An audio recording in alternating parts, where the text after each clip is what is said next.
Have you ever gotten so excited about a new project car that you just buy it without really thinking it all the way through first?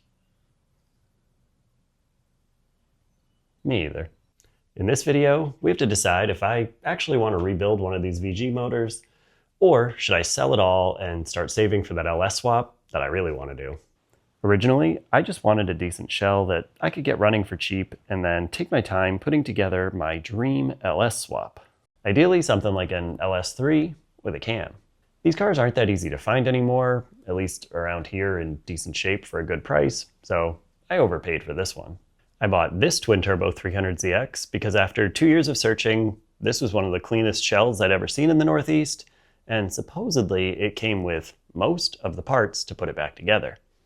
And now that the excitement's wearing off and I've had a chance to go through everything, I'm realizing just how expensive this cheap rebuild is really going to be. Now I have to decide, do I want to put my time and money into rebuilding this motor that might run?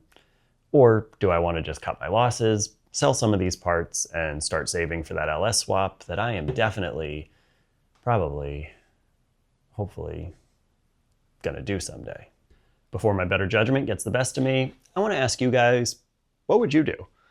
I'll show you what I have and what I had planned, and we'll see if we can figure this thing out. Starting at the bottom, I have this block that was sitting outside under a tarp. The crankshaft still spins freely, and I think this is just surface rust that should clean up with some transmission fluid and a little elbow grease. I only spent a few minutes on this, and it cleaned up pretty good, so I think this is totally usable. I also have a second block and actually a whole non-turbo motor that I can pull parts from, so let's keep going and take a look at the heads. I have the original turbo heads that look like they just need a good cleaning. The car came with new valve seals, so I could freshen these up, but one of the reasons I want to go LS is because the VG uses these hydraulic lifters that collapse and tick. I have like 3 sets of them, and they are easy to rebuild, but there's 24 of them, and that's going to take a lot of time. All you really have to do is pop them apart to clean them.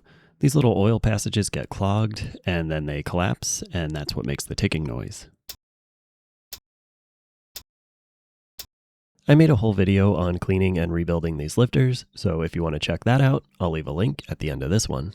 The car also came with a timing belt kit, new oil and water pumps, and a gasket set. I could rebuild this motor, but there's still a few things that are making me hesitate. I don't have the right injectors or coil packs, I'm missing one of the exhaust manifolds and the front timing covers, I don't have a flywheel or a driveshaft, and when I start adding up all those parts, it starts getting pretty expensive. And then there's the turbos. They're low miles, they don't really show any signs of damage, the fins are in good shape, the housings don't look worn. They spin freely, and there's no back and forth play, but there is some up and down movement. I know some is normal with a journal bearing turbo, but how much is too much? And do I really want to risk my fresh rebuild on a used set of turbos? And I know what you're all thinking. Bigger turbos, bigger injectors, problem solved. And you're right, that would be a lot of fun, but it'd also be really expensive. And if I'm going to spend that kind of money, I think I'd rather go with an LS.